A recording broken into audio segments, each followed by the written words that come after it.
Oh, it's there. All right. Hi, everyone.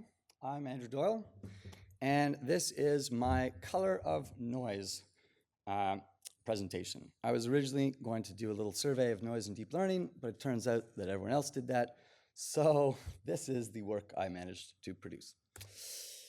All right, first, we're going to talk about colors, then dithering, then noise, mostly bad noise, talk about what the colors of noise really mean, and then I'm going to tell you where I've thought about looking for these colors of good noise. So, colors, we have red, green, and blue. And this is because we have three different sizes of cones in our visual systems. It turns out that we have more sensitivity to green than the other colors. And the computer vision world has used this to produce different color spaces that have more space reserved for green than the other colors. And there's lots of these color spaces, and there's a trade-off because we only have finite precision to represent all the colors. The more colors you want to represent, the less resolution in terms of granularity you get. So this is where dithering comes in, because when you can't represent all the colors you want, you need some sort of strategy to interpolate. So in this linear ramp from black to white, if you've got 256 different gray levels, it looks great.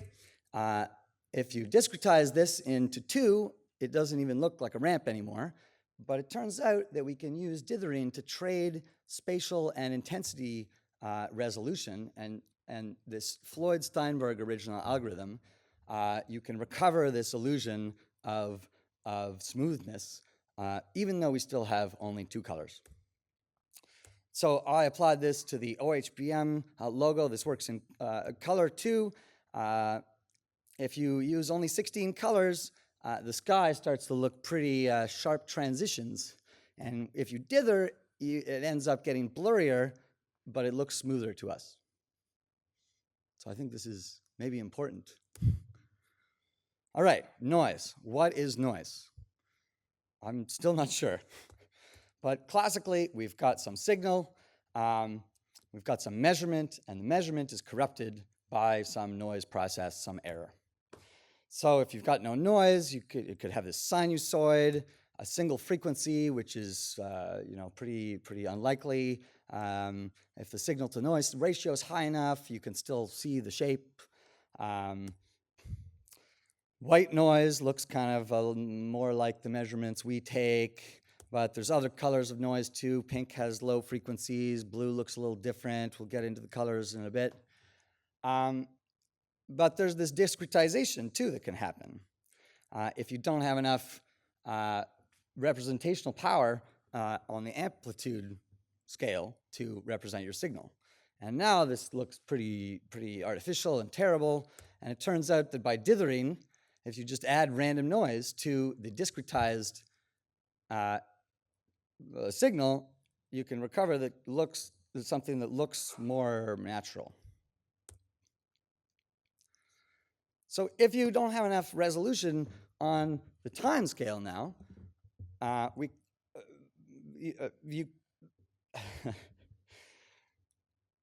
you end up not really being able to represent the signal.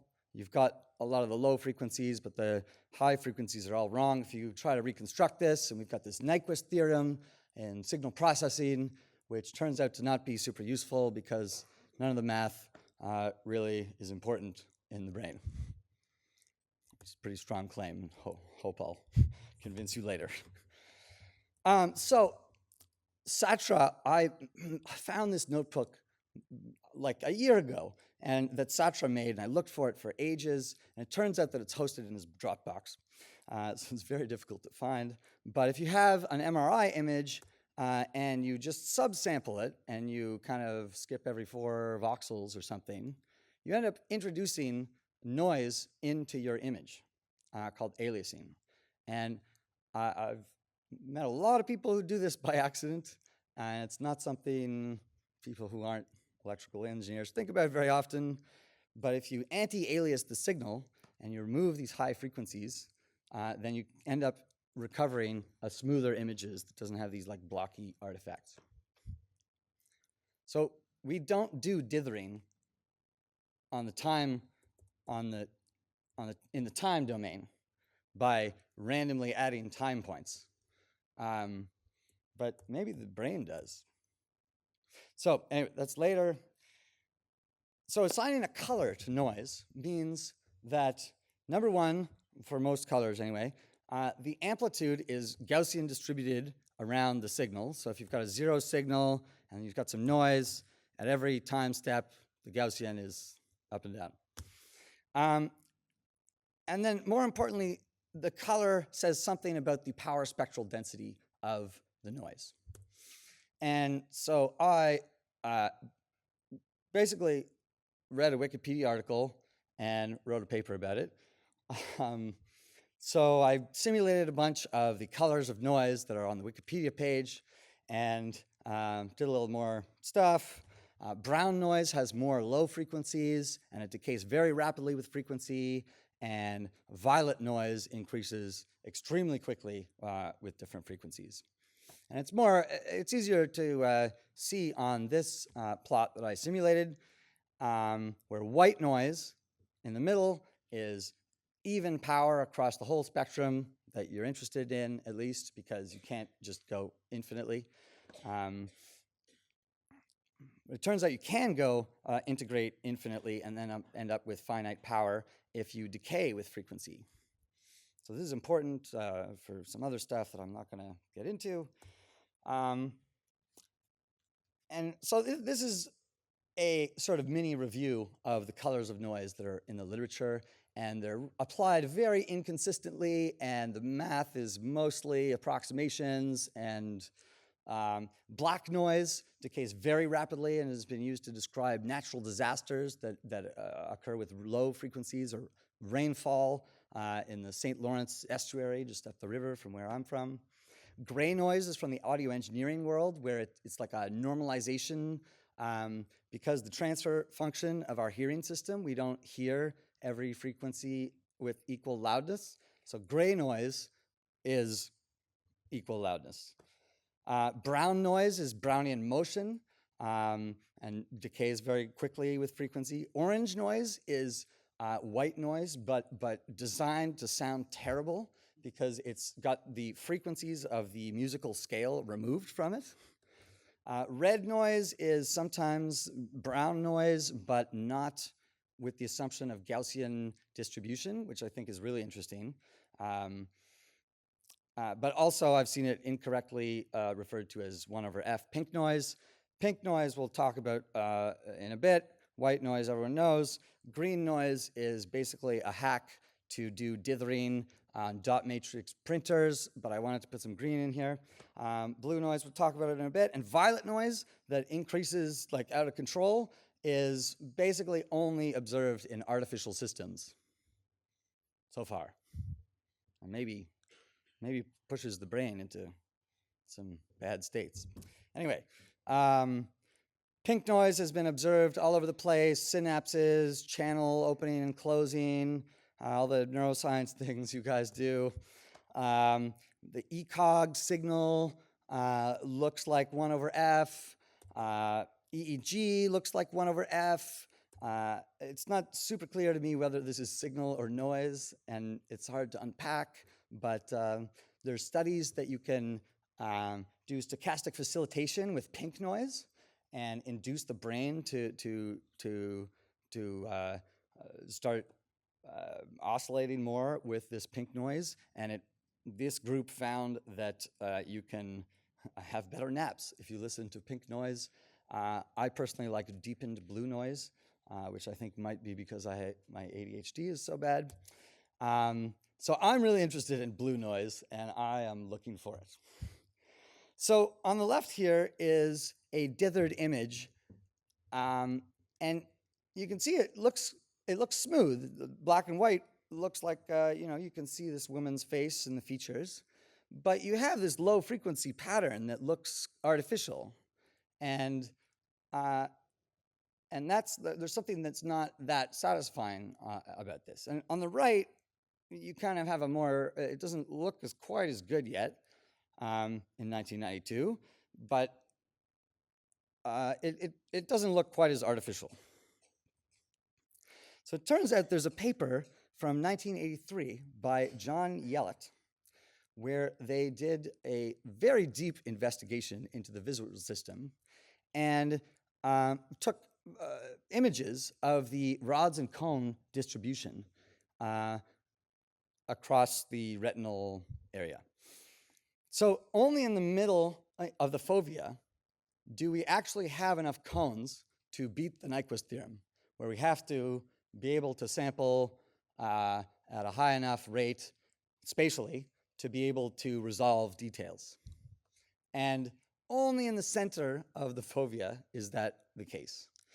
And he actually marked a paper and did this pinhole camera experiment based on the positions of the cones. And the white dots here are, this is all from his paper that I increased the contrast so it's visible. Oh, this is the distribution of our cones.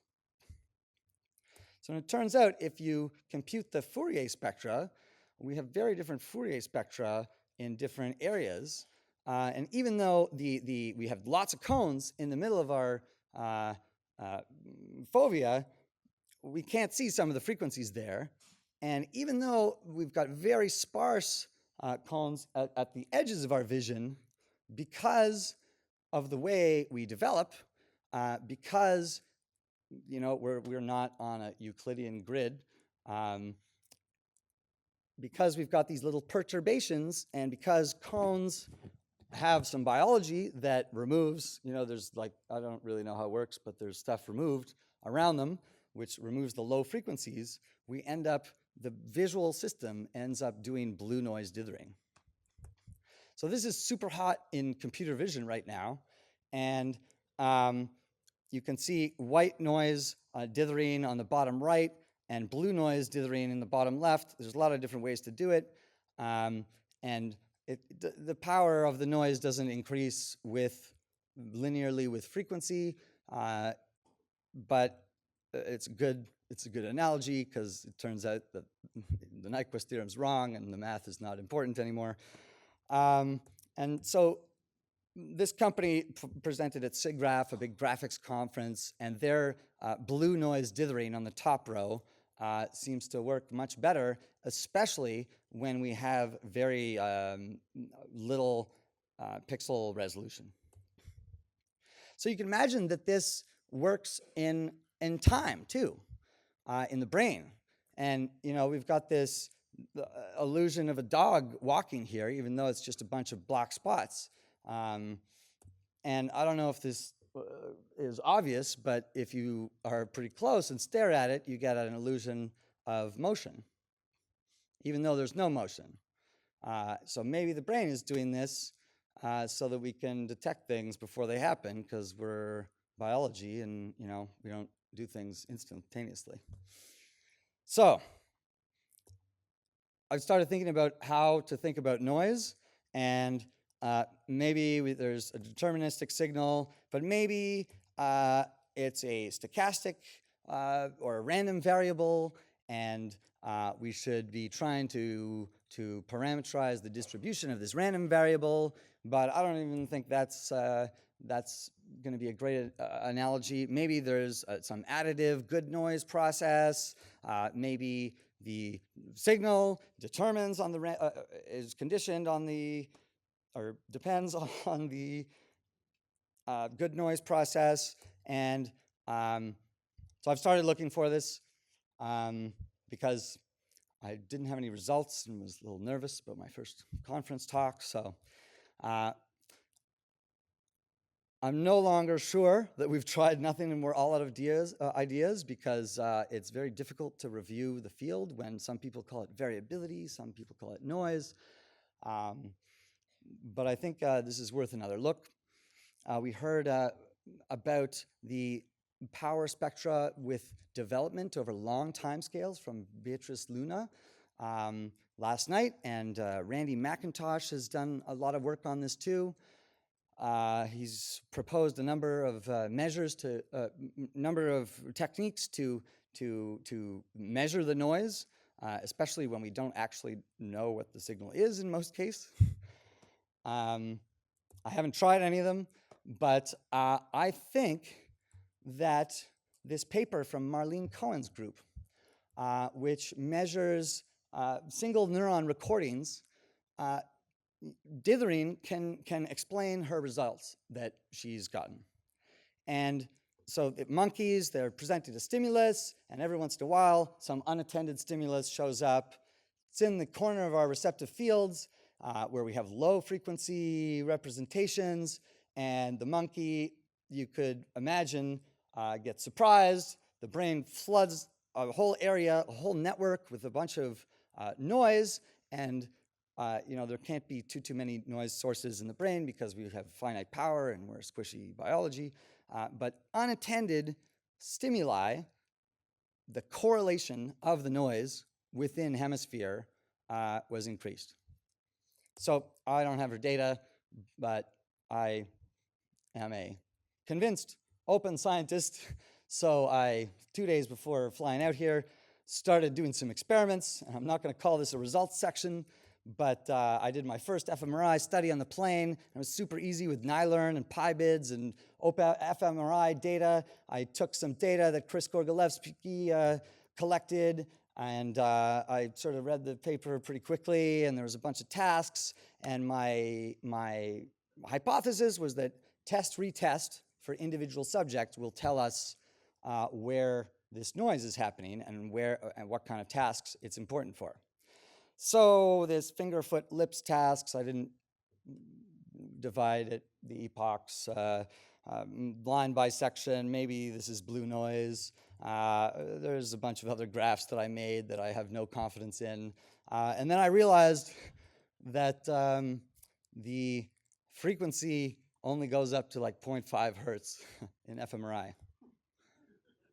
So I might be at the wrong conference, I don't know. So I started asking everyone I knew if they had any test-retest data, and Sarah Kimmich, who I ran into at the fMRI session that I didn't really understand, actually said, yes, I do have some, and emailed it to me. And I didn't really understand the speakers, so I did this experiment. And these results I'm a little bit more confident in. And this is meditation data now, where we're trying to focus our intention, our attention and intention on ourselves and our breath. So I don't know, maybe this is pink and maybe this is blue. Over time, I think there is a lot of more deeply you could get into this. Noise processes have different properties in terms of stationarity and fractal models, and I don't really understand this slide, but I thought this is the direction that we should go in to investigate this. And so in conclusion, I have no idea what I'm doing, but my code is here. If you want to see the experiments that I've done, it's not as reproducible as it could be, because it's just a collection of scripts that I've commented out the stuff that worked. And it's better to be the dog that doesn't know what he's doing than be Andy, who has no idea what he's doing and at this point is too afraid to ask. So in conclusion, I think we should look all over the rainbow. We should stop pre-processing so aggressively when we know there's ripples in 200 to 400 hertz, and so we should throw out all our math and all do deep learning, and yeah, that's all I got.